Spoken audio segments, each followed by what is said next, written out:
Hello and welcome to Penguin TV. It is recorded by George Efelis, aka Whiffy Penguin, and you can follow me on Twitter at Whiffy Penguin. Penguin TV is hosted by PureMTGO.com and sponsored by MTGOTraders.com. Get an 8% discount off all orders over $50 when paying with PayPal or credit card. And you can check out CapeFearGames.com and get an extra 20% off when trading paper for digital. Enjoy the videos. Hey everybody, welcome to an episode of Penguin TV. I've got my buddy and co-host on Yogama Soap Opera, Zach, with me. We're going to go over a legacy deck that I play in a daily event. And how you doing there, Zach? I'm doing pretty good, buddy. How you doing? Oh, you know, just peachy. Except for the fact that I had to play Legacy to get a daily event. Modern, and not only that, I had to wait in 6 Legacy daily events before one would fire. Modern is definitely screwing up the player balance in the Eternal player base. Well, I mean, that was my fear all along, but I gotta admit, I have no empathy or sympathy for you because I love me some Legacy. Well, you don't empathize the fact that I had to sit through 6 prime time slots to get one to fire? No, that sucks, but I don't feel bad that you had to go to Legacy. Alright. So we've got a blue, white, black Stoneforge Mystic deck. I was talking to Zach, and I told him I wanted to play some Legacy, and I wanted to play with Stoneforge Mystic because I told him I wanted to play with Stoneforge Mystic because I've never actually played a constructed deck with it before. Or, I think I may have had it in draft once, but didn't have equipment to make it go bump in the night. And he pointed me at this list, which I was a little familiar with Thopter, Foundry, and Sword of the Meek because I used to play Thopter Balance a lot about 6 months ago, maybe a year ago. The other crazy thing is that this is the second daily event I played in for Legacy since Mental Misstep has been legal. I played once with a Reanimator build. So, Zach, you know the Legacy landscape a lot better than I do. You want to talk about the deck a little bit and why it's good, why some of the cards are in there? Yeah, I mean, the Legacy landscape has been shifting a lot over the past, let's say, 2 months. With the... it's been shifting a lot for a long time. I mean, Legacy has 1 million decks, but in the last 2 to 3 months, it's been a really big shift because at one time, the best decks were by far and away stuff like Hive Mind. And that deck just had so many ways to win, none of the decks could compare. And George is right, he's very familiar with a deck like this because it runs Thopter Foundry. And Thopter Foundry is one of these decks that, in the olden days, the card was run with cards like Counterbalance, hence the name Thopter Balance. But now, the Counter Package and the Disruption Package are one. You have 4 Force of Will, 4 Mental Misstep, 4 Thoughtseize. You also have Vendilion Click that can be interchangeable. I mean, most of the time, they're just good surprises. If somebody has a opposing Stoneforge Mystic, they tap the card, bam, you play Vendilion Click, you make them pay for whatever they were going to do. Now they get no equipment into play, and you get a 3-1 flyer on the board. Seems like a pretty good trade to me. The other best way to use Vendilion Click is, if you see what's right next to it right there, Jace the Mind Sculptor has 3 loyalty. And the best play, 99.9% of the time, is going to be draw 3, unless it's late in the game and you're already behind, where you're going to bounce them. Also, the third play also comes into play when you play Zoo. They might have a Lightning Bolt or Helix, and you play the +2, and they don't have a chance to respond to it, and he lives another turn. But Vendilion Click's a special case, because it's a card a lot like Brainstorm, where people don't play it in the right step. I mean, it's not just normal to play it only when you have a fetch. Sometimes you got to play it when you don't have a fetch. Vendilion Click, sometimes you play in their draw step. Sometimes the best play is at the end of the turn, so they can't respond to it because you want to kill their Jace. Which I did in one of the rounds. I had to hold back my click instead of doing it during his draw step because he dropped the Jace on the table. Yeah, it's one of those cards that's really grown on me. It's trickier to play than it looks. It's a lot harder to play. And this deck in particular, it's a lot harder to play than it looks. And I give you congrats, knowing how the event went. But one of the things I'll tell you right now is you can't just play this deck, throw it down, and just do it. Like, you only get the sort of the make when you have one of the 3 Thopter Foundries. You don't pre-plan it. You could do things like stack with a Brainstorm and pick one card you want and then go get the other piece. But the deck, it's really built to play straightforward, you know. You gotta keep your plays tight, and it has the good package. It has Thoughtseize, Swords to Plowshares, Force of Will, Mental Misstep. That's a pretty good removal package. Removal permission. One of the things I noticed while I was playing is that I would have killed to have counterspells in my deck. The actual card Counterspell. Is that an aberration? Is that card, like, not good enough in the format? Because I only have Force of Will, really, as a hard counter. Mental Misstep was fine as the 1 counter, but it didn't really do a lot. And I would have loved Counterspell. Yeah, it's funny you say that. The original deck, like, this deck is 98%. This other guy's deck, I apologize, I don't know his name, but he 4-0'd a couple of events. I think it was like SAI 199 ORZ. And my buddy Dunkel, your buddy too, picked this deck up, and he was playing it. And the one difference between that guy's deck and what Dunkel and I agreed to change, I was explaining to him I hated he had 1 counterspell as a singleton, and only 2 Vendilion Clicks. And I really like the versatility of Vendilion Click in the environment. Yeah, so the versatility of having 3 Vendilion Clicks was to me a lot more important than having the 1 singleton counterspell, because for one, it gave you more things to use with your equipment. If you notice in the spell count there, you're only running 2 Mishra's Factories. You have 2 Mishra's Factories, 4 Stoneforge Mystic, and some tokens from Thopter Foundry. That's not a lot of dudes. Maybe the Batterskull token, okay. That's not a lot of dudes. And I really think upping the count on the creatures was the right call there, because there's no way to fetch that singleton counterspell. The only cards you have to really dig are the Jaces and the Brainstorms. And it just, I didn't think it was as good as having critical mass on creatures. I can see that. It's funny, though, because I was craving a counterspell, and there was at least 1 in the original.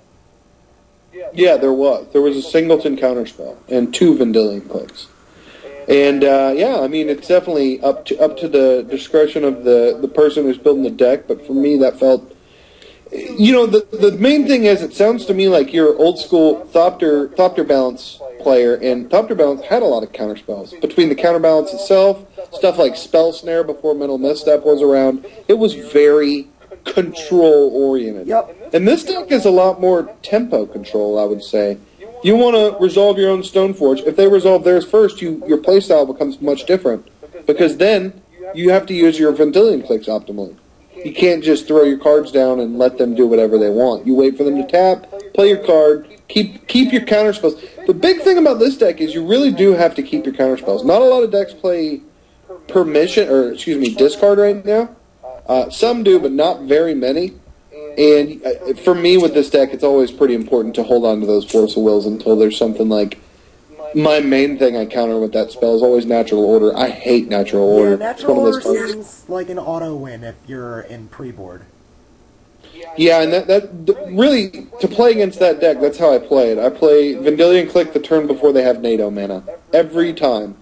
If they have 3 mana, I better find a way to get 3 mana, or I'm going to have a Force of Will in hand. If I have both, if I have Vendilion Click plus a Force of Will, even better. Yeah, when I played against No Rug in the event, I was super aggressive on his creatures with very good, yeah. with my plows and my Mental Missteps.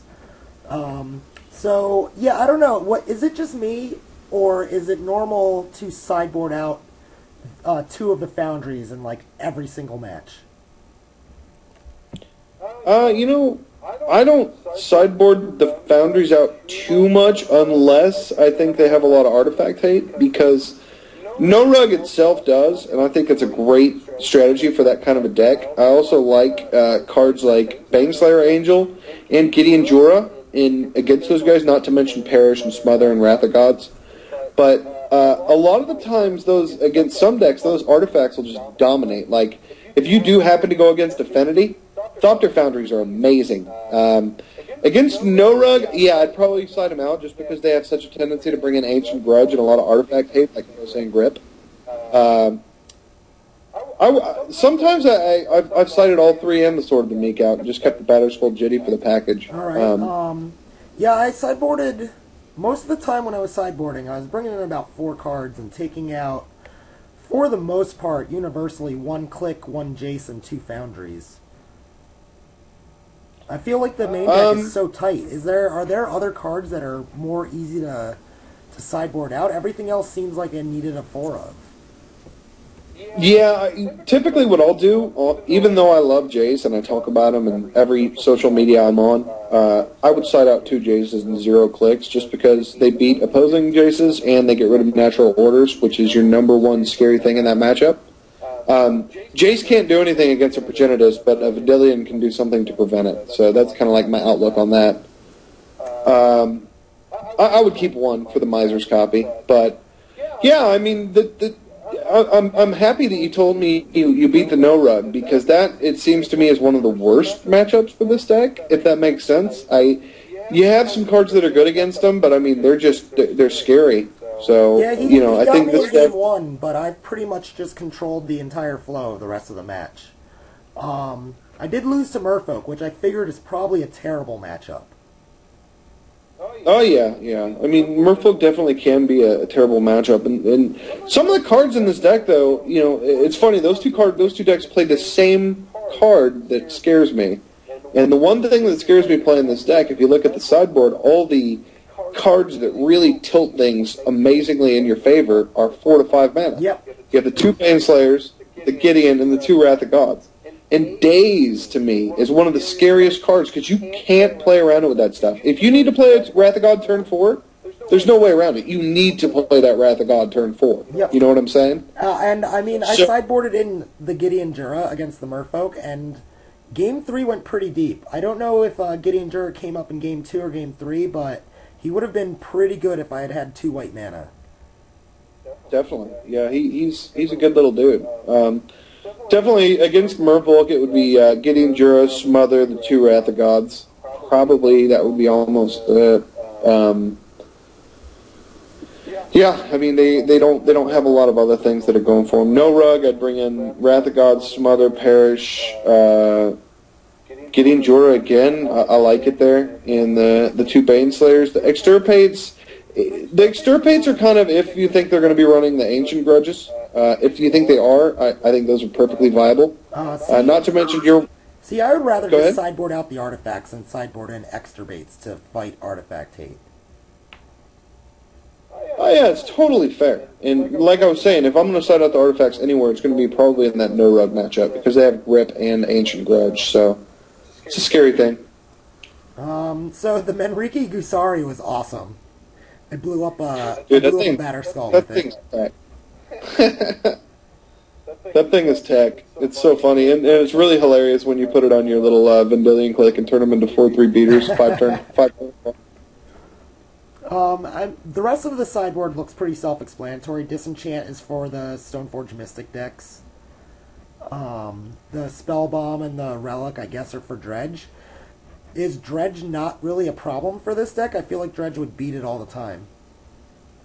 You know what? Legacy Dredge, you would be surprised at how slow and what do I want to say? It's not... yeah, it's linear, and what I want to say is non-linear, but it's not non-linear. It's totally linear. It's just non-explosive. Well, I know that in months past, even Legacy Dredge could, race this kind of a deck all the time. Is Metal Misstep that good at stopping them? Yes. All right. Think about the cards it stops. It stops the Imps. We're talking about the mana version for a minute. It stops both discard outlets. It stops Careful Study. It stops Breakthrough. It's ridiculous. It eats it. And yeah, I totally think Dredge is a dual. It sounds crazy, but you play it out. You get an Umazawa's Jitty. Bam! You're beating Dredge. Band to band, a mano a mano. Man, Jit was amazing for me. I just totally bent elves over with it. Yeah, that card. I mean, it's still so good. All the cards in this deck, you get amazing value out of. Thoughtseize, you take the best card in their hand. Swords of Plowshares take care of almost any creature outside of like Emrakul and Progenitus. Mental Misstep, self-explanatory. It stops the previous 2 spells, too. Force of Will, again, self-explanatory. Lots of blue in this deck, especially counting the fountain. But there's not a whole lot of blue cards to maneuver when sideboarding, because you need them for your Force of Wills. I noticed it was a little frustrating. We've got 8, 12, 18, 21 cards, so it's kind of hard to sideboard out any blue cards at all. Yeah, it's 1 and 3, and one of the things with this deck that I do, I know some people might not agree with it, but I've sided out my Force of Wills and turned totally aggro. I've actually sided out my Force of Wills and added 2 Baneslayers, 2 Wrath of Gods. I can see the merit in that, but that would, I would rather sideboard out the Force of Wills and sideboard in Counterspell or Daze.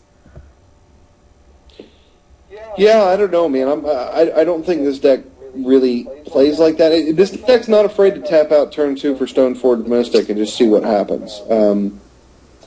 It's just the other decks in the format right now are either running Natural Order or their own Stoneforges. Most of the decks that are running or have been are strictly UW Stoneforge Mystic decks, which I played in the last round. These guys are no joke. I mean, they're probably the best creature in the format right now. So I feel like Thoughtseize is amazing. Why wouldn't the blue-white decks all be blue-white-black decks? I think just consistency stake. If you look at your dual lands there, you're running 6 duels and a swamp, okay? Which I love. So take away those 6 duels and put it at 4 duels with 4 tundras. Take away the swamp and add, basically with those 3 lands, you've just got a 3rd factory or a 4th wasteland and the 3rd and 4th factory. All right, I can see that. I mean, the consistency it's a lot better.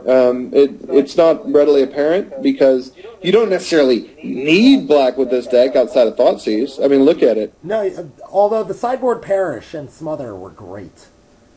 Yeah. Yeah, I mean, you know, I like the deck a lot. It seems pretty good. When I was originally looking at Stoneforge Mystic, and this is back a while ago, I think I was talking to you and Dunkel about it. I was like, I wish I could find a deck that used Stoneforge Mystic and Thopter Foundry, and then this guy started moneying with it, and I thought it was awesome, man. Dunkel 4-0'd with it, too. Nifty, and I put up a 3-1. Sick. So yeah, I played against Elves, No Rug, Merfolk, and then Blue-White Mystic. Cool. Do the blue-white decks run Thopter Foundries as well, or no? No, they don't. They run 4 Ancestral Vision, 4 Jace. Some run 3 Jace, but they're very on color and very they're very well proportioned as far as color goes. I mean, it's not like they're going to ever stretch for mana. Yeah, I must admit, a 2-color mana base with fetch lands is amazing. Yeah. Alright, well, that's it for the Deck Tech, guys. There's 4 rounds to follow, and I hope you enjoy the videos. Thanks for coming on, Zach. Thanks for having me, bud. Alright, later on, guys.